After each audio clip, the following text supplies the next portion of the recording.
To the cult of wrestling guys. So आइए बात कर लेते हैं सबसे पहले क्रिस जेरिको के बारे में। देखिए Chris Jericho Y2J is back. जी हाँ दोस्तों, कंफर्म बोल देता हूँ आपको, क्रिस जेरिको का WWE कंपनी में मैसिव रिटर्न होने वाला है काफी लंबे समय के बाद। क्रिस जेरिको का लास्ट आपने 2017 में देखा होगा या 2018 में ग्रेटेस्ट रोयल रंबल में आई थिंक क्रिस जेरिको आया था। उसके बाद से क्रिस जेरिको का WWE से कोई भी लेना देना नहीं है। लेकिन अब फाइनली दोस्तों ये साल यानी कि 2025 दिसंबर के अंदर क्रिस जेरिको का ऑल एलिट रेसलिंग से कॉन्ट्रैक्ट खत्म होने वाला है, एंड होने वाला है, और कोई भी चांसेस नहीं है कि क्रिस जेरिको रीसाइन कर ले। बिकॉज अगर चलो मान लो ये न्यूज सामने आ रही है क्रिस जेरिको जो है रीसाइन कर लेगा ऑल एलिट रेसलिंग के साथ, यानी कि टोनी खान उसको बहुत सारा पैसा दे देगा इस बार कि क्रिस जेरिको जो है AEW कंपनी को छोड़ के ना जाए। बिकॉज सबके साथ, सबके अंदर, सारी रेसलिंग कम्युनिटी के अंदर ये रूमर फैला हुआ है क्रिस जेरिको AEW को छोड़ने वाला है और WWE कंपनी में रिटर्न करने वाला है। तो टोनी खान इस बात से डरा बैठा है और टोनी खान नहीं चाहता क्रिस जेरिको जैसा बड़ा सुपरस्टार, एक लेजेंड सुपरस्टार उसकी कंपनी को छोड़ के जाए, उसको खोना पड़े। तो टोनी खान क्रिस जेरिको को मुंह मांगी रकम देने को तैयार हो जाएगा। लेकिन क्रिस जेरिको मेरे को नहीं लगता कि ऑल एलिट रेसलिंग को रीसाइन करेगा। देखिए बात रही पैसों की, मेरे को नहीं लगता कि क्रिस जेरिको पैसों को लेके, पैसों पे के लिए लड़ने वाला रेसलर है। क्रिस जेरिको एक वो रेसलर है जो कि अपनी एक तरह से इमेज को बनाने वाला है, अपना एक लेजेंडरी करियर दिखाने वाला है। तो मेरे को नहीं लगता कि क्रिस जेरिको पैसों के लालच में आके AEW कंपनी को रिसाइन करेगा। बिकॉज सबसे बड़ी प्रॉब्लम यही है कि क्रिस जेरिको का AEW कंपनी में एक तरह से एंड हो चुका है। क्रिस जेरिको को AEW कंपनी के फैंस नहीं देखना चाहते, बू करते हैं बुरी तरह से, और ये भी बोलते हैं कि भाई तू अब रिटायर हो जा, बेइज्जती करते हैं मुंह की। और आप खुद सोचिए किसी रेसलर को अगर वो रिंग में परफॉर्म कर रहा है और उसको फैंस ये बोले कि भाई तू रिटायर हो जा, भाई ये बहुत इंसल्ट है। बिकॉज क्रिस जेरिको के रिसेंटली कुछ मैचेस थे, वहां मैंने देखा था क्रिस जेरिको को फैंस बैश कर रहे थे बुरी तरह से और बोल रहे थे कि भाई अब तेरा वक्त आ चुका है, तू रिटायरमेंट ले ले, खत्म हो जा, घर बैठ जा आराम से। तो भाई क्रिस जेरिको की बुरी तरह से बेइज्जती हो चुकी है AEW कंपनी में। और AEW के फैंस, जिस तरह से कोडी रोड्स के साथ हुआ था, AEW के फैंस कोडी रोड्स पे टर्न कर गए थे। कोडी रोड्स अच्छा भी कर रहा था फिर भी टर्न कर गए थे। वही सेम सिचुएशन क्रिस जेरिको के साथ हो चुकी है। और अब फाइनली आपको बताने की जरूरत नहीं है, कोडी रोड्स ने सही फैसला लिया था WWE कंपनी में आने का, और वही सेम फैसला क्रिस जेरिको ने ले लिया है। अब बताया तो ये भी जा रहा है क्रिस जेरिको ने WWE कंपनी को साइन कर लिया है और वो रिटर्न करने वाला है 1 हफ्तों के अंदर, यानी कि सर्वाइवर सीरीज के अंदर रिटर्न करेगा इस साल। लेकिन मैं आपको क्लियर बोल देता हूं, क्रिस जेरिको रॉयल रंबल से पहले नहीं आने वाला। क्रिस जेरिको का कॉन्ट्रैक्ट दिसंबर में खत्म होगा, लीगल इशू पड़ जाएंगे, और मेरे को नहीं लगता क्रिस जेरिको ऐसा कुछ करने वाला है। अब आप क्रिस जेरिको को एक्सपेक्ट कर सकते हैं 2026 के रॉयल रंबल में। और मेरे को लगता है दोस्तों ये हो सकता है 2026 में भाई एक मैसिव राइवलरी मैं देखना चाहता हूं क्रिस जेरिको की। और मुझे बताने की जरूरत नहीं है वो कौन सा सुपरस्टार होने वाला है, none other than the fighter Kevin Owens. Kevin Owens versus Chris Jericho, भाई बताने की जरूरत नहीं है, लेजेंडरी से भी लेजेंडरी फ्यूड होने वाली है और कंफर्म है ये मैच होगा जरूर। क्रिस जेरिको वैसे भी अपने फाइनल रिटायरमेंट टूर पे आने वाला है मेरे ख्याल से 1 या 2 साल के लिए, लेकिन भाई वो देखना चाहते हैं Y2J को। और क्रिस जेरिको का एक तरह से WWE कंपनी में रिटर्न कंफर्म है next year royal rumble, that is the biggest thing. अब दोस्तों बात करना चाहता हूँ अनराडे के बारे में। अब यार ये बंदा कौन है, मैं इस बंदे के बारे में वीडियो बनाना नहीं चाह रहा था, बट बात कर लेते हैं बिकॉज ज्यादा कोई न्यूज है नहीं। अब अनराडे के बारे में बात करूं, भाई ये बंदा पहले WWE कंपनी में था, उसके बाद रिलीज हुआ, उसके बाद ये AEW कंपनी में गया, 4-5 साल काम किया आई थिंक, या 3-4 साल किया, जो भी किया। उसके बाद ये WWE कंपनी में आया, अब ये WWE कंपनी को छोड़ के AEW कंपनी में गया, छोड़ा नहीं, निकाला गया। लेकिन अब बताया जा रहा है कि भाई ये AEW कंपनी से भी निकल के WWE कंपनी में आने वाला। भाई ये बंदा क्या है यार, मतलब एक घर से निकल के दूसरे घर, दूसरे तीसरे चौथे पांचवे छठे, भाई ये बंदा घूम ही रहा है। और आई थिंक जो ऐसा बंदा घूमता है ना उसका करियर कभी बन नहीं सकता। अनराडे एक फ्लॉप सुपरस्टार है, मैं क्लियर बोल देता हूँ। अनराडे का एक पीक जो था वो 2017-18 में था NXT के अंदर, लेकिन मेन रोस्टर के अंदर वो चला नहीं। बिकॉज मैंने आपको पहले ही कह दिया कि भाई जो NXT में चल रहा है जरूरी नहीं वो मेन रोस्टर में चलेगा। बिकॉज जो NXT में चल रहा है ना, NXT में गिने चुने लोग आते हैं, 100, 200, 500, 600 लोग आते हैं। लेकिन मेन रोस्टर में, रो स्मैकडाउन में भाई 10-15 हजार लोग होते हैं। वो नहीं पसंद करने वाले आपको, तो अंड्राडे के साथ वही गलती कर दी थी जो उसका एनएक्सटी में कैरेक्टर था, वही सेम कैरेक्टर वो डब्ल्यू कंपनी में लेके आ गए थे 2019 में आई थिंक, लेकिन वो फ्लॉप रहा और अभी भी वही चल रहा था वो अंड्राडे का, वही नहीं चलेगा भाई, बिल्कुल नहीं चलेगा। बिकॉज भाई सब बंदे रे मिस्ट्रियो नहीं होते जो मैक्सिकन सुपरस्टार चल जाए कंपनी के अंदर, तो समझ लो एक तरह से। अब अंड्राडे के साथ लीगल इशू चल रहे हैं, बिकॉज एक तो भाई डब्ल्यू कंपनी ने उसको रिलीज करा था, वो एक 90 दिन का क्लोज लगा हुआ था उसके अंदर, लेकिन वो फिर भी डब्ल्यू कंपनी में अपीयर हो गया। मुझे नहीं पता भाई टोनी खान ने कैसे इसको, सीएम पंग ने सही कहा था टोनी खान के अंदर दिमाग नहीं है, सीएम पंग ने सही कहा था कि टोनी खान एक अच्छा इंसान है, लेकिन भाई वो बंदा बिजनेस के बारे में बिल्कुल नॉलेज नहीं रखता, और टोनी खान बिजनेस के मामलों में बच्चा है भाई, क्लियर बोल देता हूँ, टोनी खान को बिजनेस रन करना नहीं आता, टोनी खान बिजनेस के मामलों में बच्चा है एकदम, वो शक्ल से ही बच्चा दिखता है। और ये बात क्लियर हो चुकी है कि भाई सोनो क्रिस इसको अंड्राडे को भाई केनी ओमेगा पर अटैक करवा दिया अपने मेन सुपरस्टार पर, और भाई अब वो दिख भी नहीं रहा, तो ये बहुत बेइज्जती की बात है। और टोनी खान ने कैसे अलाउ कर दिया भाई, उस बंदे को लीगल इशू नहीं पता।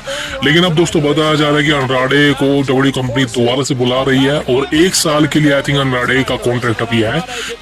अब भाई क्या होने वाला है मुझे नहीं पता, डब्ल्यू कंपनी मेरे को नहीं लगता कि अंड्राडे को टीवी पर लाने वाली है, चलो अगर ले भी आए तो भाई वो वैनिश होने वाला है, बिकॉज इस बंदे के अंदर टैलेंट नहीं है, अंड्राडे के अंदर जीरो टैलेंट है। आई एम सॉरी मुझे बात कहनी जा रही है, अगर आप अंड्राडे के फैन हैं, आई होप आप नहीं है, Andrade is not a talented man, so इसको यहीं तक रखेंगे। अब दोस्तों बात करना चाहता हूँ द बीस्ट ब्रॉक लेसनर की। अब भाई ब्रॉक लेसनर का रिटर्न कब होने वाला है, लेसनर कब आने वाला है कंपनी के अंदर। अब देखिए लेसनर का रिटर्न समर स्लैम में हुआ था, सीना के साथ मैच रेसल पलूजा के अंदर हुआ। अब बताया जा रहा था कि कोडी रोड्स के साथ लेसनर की फ्यूड चलेगी, सीएम पंक के साथ चलेगी, मैं वेट कर रहा हूँ इस चीज का कब होगा। लेकिन दोस्तों बताया जा रहा है कि सर्वाइवर सीरीज वॉर गेम के अंदर लेसनर का रिटर्न हो सकता है, कंफर्म नहीं है, लेकिन बताया जा रहा है कि सर्वाइवर सीरीज वॉर गेम दोस्तों इस बार सर्वाइवर सीरीज स्टेडियम शो होने वाला है, 30-40 हजार की कैपेसिटी होने वाली है पब्लिक की, और वहां पर बड़े सुपरस्टार चाहिए। सीएम पंक वर्ल्ड चैंपियन होगा, बिकॉज सीएम पंक ही जीतने वाला, आगे बताने वाला हूँ कैसे। सीएम पंक होने वाले हैं, कोडी रोड्स भी होगा भाई कंफर्म है, जॉन सीना भी होगा, और यहाँ पे ब्रॉक लेसनर भी होगा, रोमन रिंग्स भी होगा, ये सारे होने वाले हैं। अब ब्रॉक लेसनर का मैच वहां किसके साथ होता है वो मुझे नहीं पता, वॉर गेम मैच में पहले हो सकता था, लेकिन अब सेथ रॉलिंस खत्म हो चुका है, इंजर्ड हो चुका है, तो वो विजन वाली चीज खत्म हो चुकी है। हो सकता है हो जाए, लेकिन लेसनर का क्या होगा मुझे नहीं पता। हो सकता है कि पॉल हेमन लेसनर को विजन का एक तरह से क्या कहते हैं उसको मालिक बना के ले आए, जो बना के ले आए भाई, वो खिचड़ी सी पकी हुई है, लेकिन मैं बात नहीं करना चाहता उस बारे में, बिकॉज लेसनर किसी टीम का हिस्सा हो मैं मान नहीं सकता। लेसनर एक सोल प्लेयर है, वो सिंगल प्लेयर है, उसको आप किसी टीम अप करवा दोगे वो अच्छा लगेगा, वो जचेगा ही नहीं भाई। तो मेरे ख्याल से लेसनर का सिंगल मैच होना चाहिए। किसके अगेंस्ट होना चाहिए बात मैं तो चाहता हूँ कोडी रोड्स के साथ हो जाए, लेसनर वर्सेस कोडी रोड्स एक बार और हो जाए, बिकॉज इस बार टाइटल है और लेसनर एक वो सुपरस्टार है जिसने कोडी रोड्स की बैंड बजा के रख दी थी 2023 के अंदर। ट्रिपल फ्यूजन मैच हुए थे हमको पता है इनके। सो ये चीज है लेसनर सर्वाइवर सीरीज में देखने को मिल सकता है, लेकिन अभी कंफर्मेशन अभी थोड़ी नहीं है, लेकिन हाँ रूमर है कि लेसनर आ सकता है, that is a biggest thing.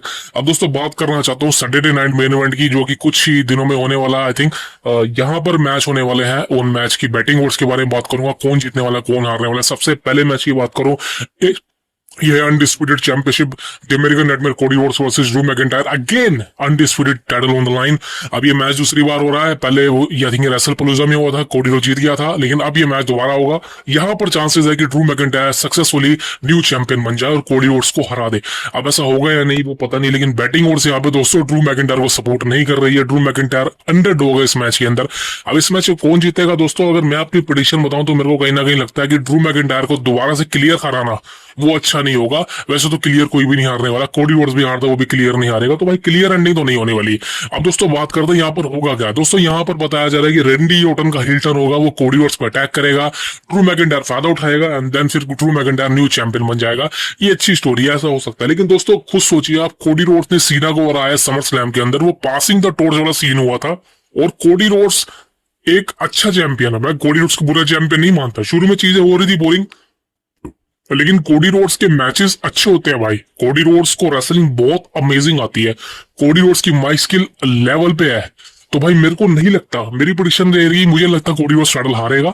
यहाँ पर दोस्तों हो सकता है ड्रू मैकिंटायर पे कोई अटैक कर दे, या मतलब मुझे नहीं पता क्या होने वाला, बट मेरी प्रेडिक्शन तो ये रहेगी कि मैं नहीं मानता कि कोडी रोड्स अभी टाइटल हार जाएगा।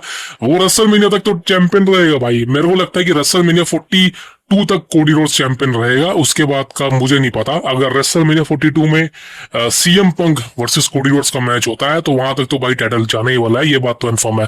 तो बैटिंग वर्स कोडी को सपोर्ट करनी है, मैं भी सपोर्ट कर रहा हूँ। मेरे को नहीं लगता कि ड्रू मैकइंटायर जीतने वाला है, that is a biggest thing. अब दोस्तों मैं बात करना चाहता हूँ the main thing, and this is gonna be huge, Jade Cargill versus ट्रिफनी stardom. ये फाइनली मैच होने वाला है और बताने की जरूरत नहीं है, इस मैच में Jade Cargill as a heel उतरने वाली है। बहुत अच्छा हुआ जेड कारगिल को हील पर्सोना देकर, वो जस्ता ही उसके ऊपर भाई, एडब्ल्यू वाला करेक्टर दो उसको, जो एडब्ल्यू कंपनी में जेड कारगिल कमाल कर रही थी भाई एज अ हील।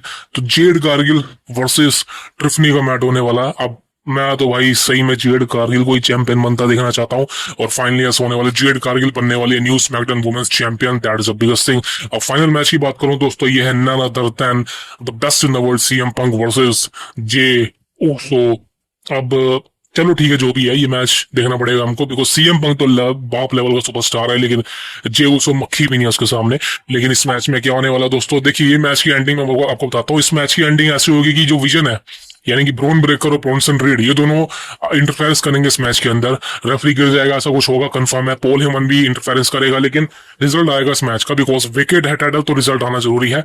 इस मैच में दोस्तों विजन का इंटरफेयर होगा, लेकिन हो सकता है कि कुछ ना कुछ करके सीएम पंक और जे ऊसो दोनों का खदाड़ दे, और जे ऊसो फायदा उठाएगा इसी बात का कि सीएम पंक का ध्यान विजन की तरफ था, और सीएम पंक को जो भी अपनी फिनिशर लगाएगा। लेकिन यहां पर दोस्तों गलती हो जाएगी जिमी ऊसो से, बिकॉज जिमी ऊसो भी आएगा, और जिमी ऊसो की वजह से जे ऊसो इंटरफेरेंस हो जाएगा या फिर उसका ध्यान भटक जाएगा। तो सीएम पंक इसी बात का फायदा उठा के जीटीएस लगाने वाले हैं जे ऊसो पर, and 1 2 3 the best in the world becomes the 7 time WWE undisputed champion. जो दोस्तों सीएम पंक 7वीं 8वीं बार चैंपियन बनेगा अगर वो CM Punk Saturday night main event के अंदर वर्ल्ड टाइटल ग्रैब कर लेते हैं, और ये होने वाला भाई कंफर्म है। आपको सीएम पंक को चैंपियन बनाना ही पड़ेगा, आपके पास रेटिंग व्यूअरशिप नहीं है। अगर सीएम पंक चैंपियन होते हैं कंफर्म है, अगर सेथ रॉलिंस के बाद बड़ा चैंपियन कौन है, सीएम पंक है, और कोई आपके पास रोस्टर पे है नहीं। आप रोमन रेंस को चैंपियन तो नहीं बना सकते, जो कि दिखता ही नहीं है। तो कंफर्म है CM Punk is the biggest level superstar, और सीएम पंक ही चैंपियन बनेंगे, ये बात कंफर्म हो चुकी है। गलती मत कर देना जे ऊसो को चैंपियन बनाने की, भाई क्लियर बोल देता हूँ, गलती मत कर देना। ट्रिपल एच सुन ले बात, गलती मत कर दियो। Don't under estimate people power, भाई सही बोल रहा हूं मैं, कोई नहीं देखेगा show. J Uso is the worst champion.